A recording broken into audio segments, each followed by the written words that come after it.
My sentences were still simple and short, but because I said them many times before when I was thinking aloud, I was able to speak. I didn't have to translate in my head from Italian to English as I did before using this technique. After the meeting with the man from Australia, I started to use thinking aloud even more. This technique helped me a lot. It improved my ability to express my ideas very much. I still use it every day.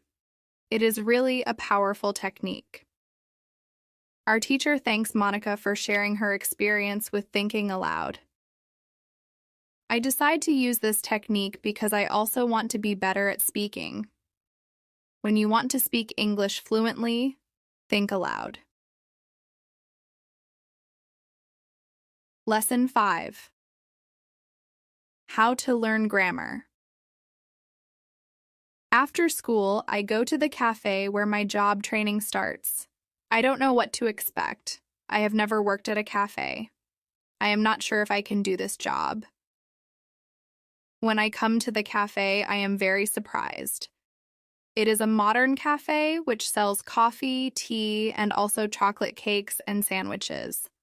And my boss is only 25 years old, but she has been working at the cafe for more than 2 years. She has a lot of experience and she knows everything perfectly. She shows me how to prepare coffee, how to wash the dishes, and how to deal with customers. It is all new for me. I remember only about 20% of what she is telling me. But then she lets me do the work, and she corrects me when I make a mistake. She is very friendly, and I learn fast. After the first day at work, I am very tired. I had to learn many new things, but I am happy that I have a job. The next day is Friday, and I go to school again. One student asks an interesting question. Sometimes when I speak, I am not sure if I speak correctly. I am not sure if I use correct grammar. Can you help me what to do if I want to learn grammar? Our teacher says, "Thank you for your question." There are 2 groups of students. Some students study English because they want to be able to speak. Some students study English because they want to pass an exam. For each group, there is a different approach. First, I will speak about those who need English for speaking. If this is your case, you don't have to study grammar a lot. When you learnt your native language, you also learnt it without studying grammar. You can learn English grammar naturally by using the language. The best way to learn grammar naturally is by reading a lot. Books are written in good grammar. When you read, you will learn grammar in the context of the whole sentence. I also recommend shadowing. When you do shadowing, you practice the correct grammar. You do it naturally. You don't have to try to remember anything.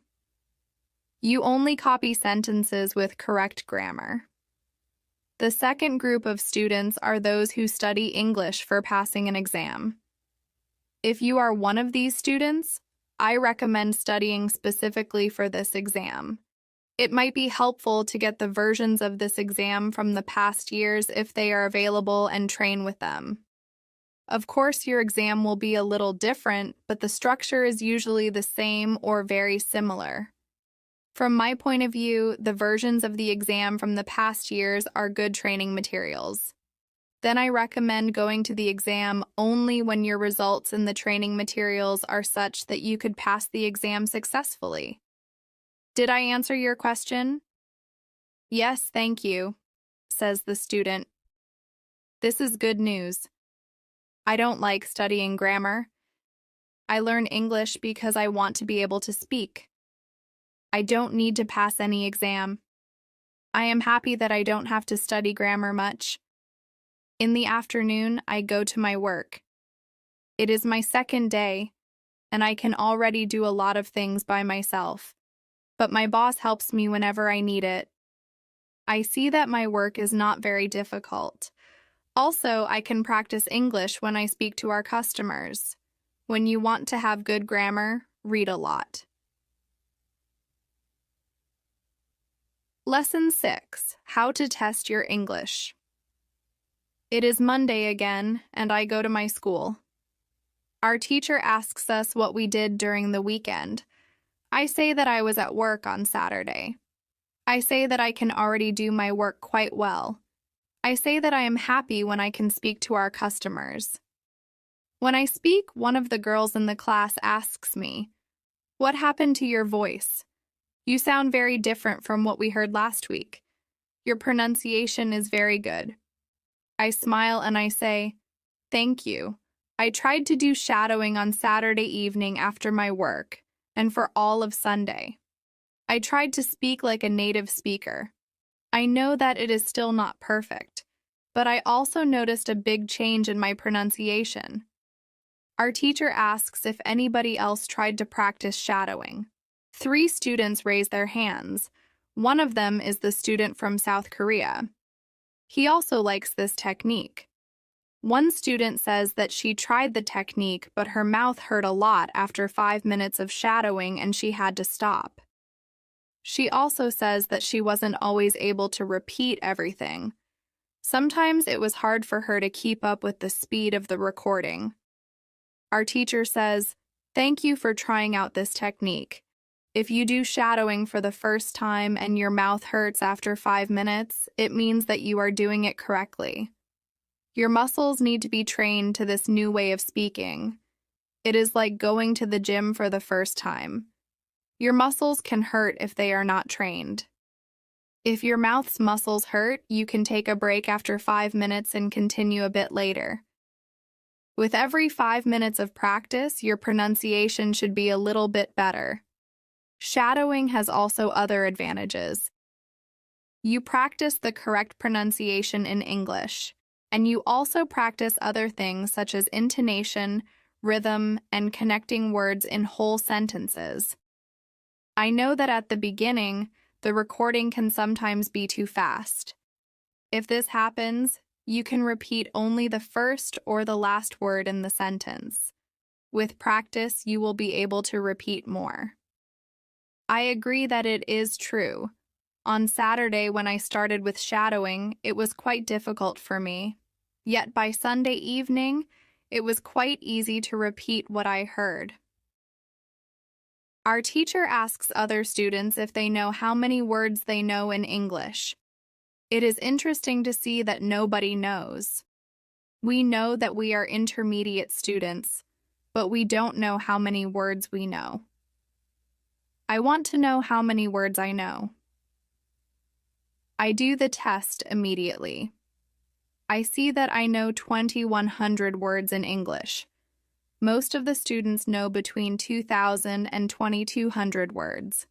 Only Monica and the boy from South Korea know 2,500 words. Lesson 7: How to Handle Mistakes. On Tuesday, I go to school again. One student asks our teacher an interesting question. She says, "I would like to practice speaking with people around me, but I'm afraid of making mistakes. I don't want to look stupid. Can you help me?"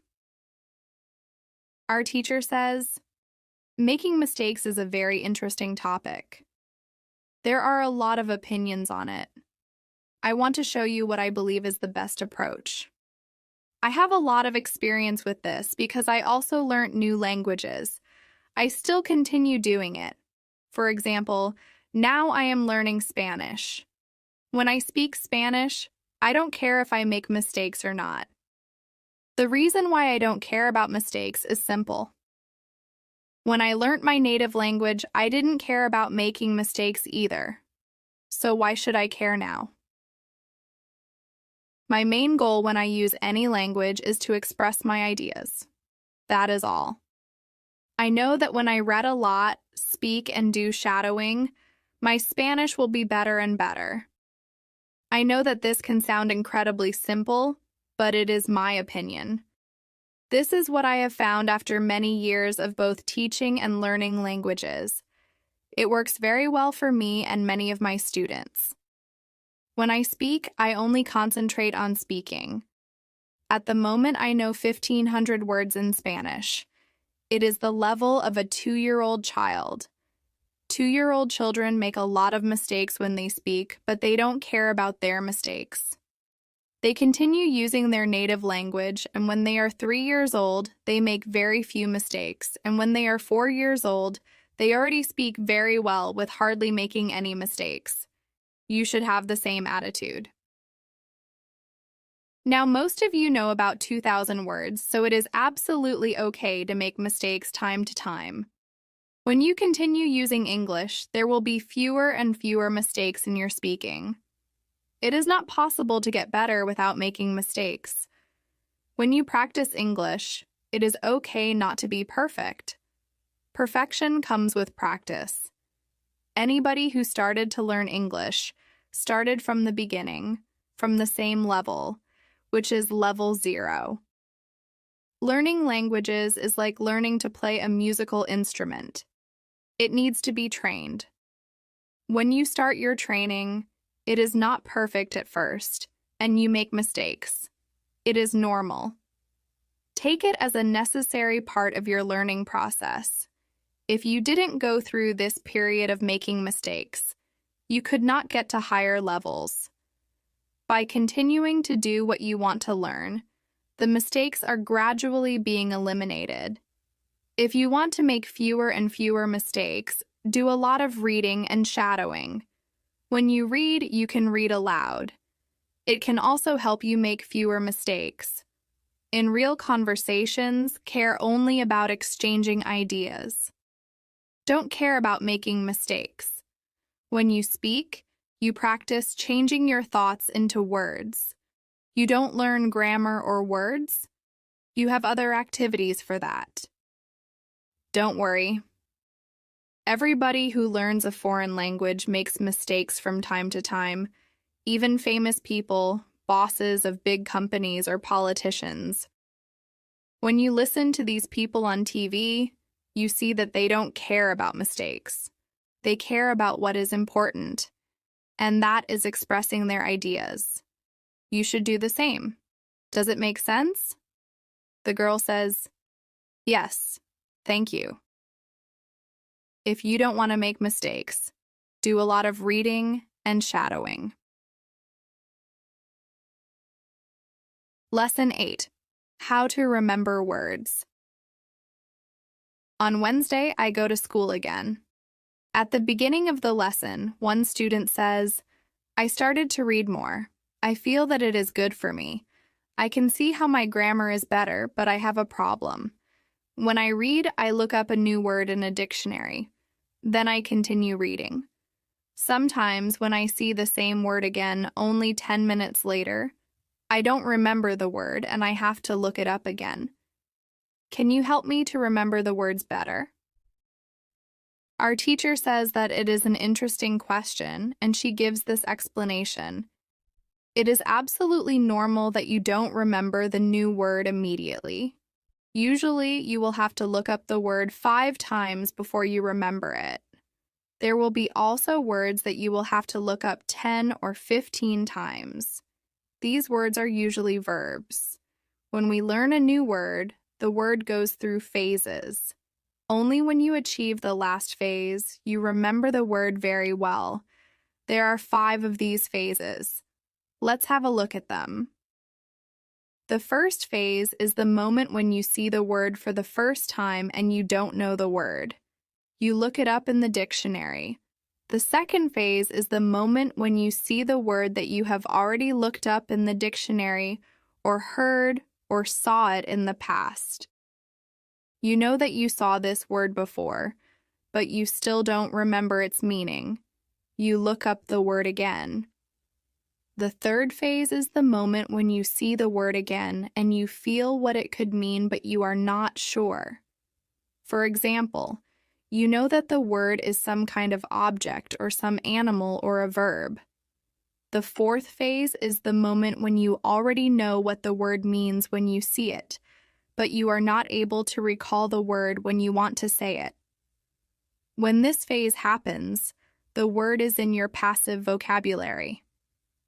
The fifth phase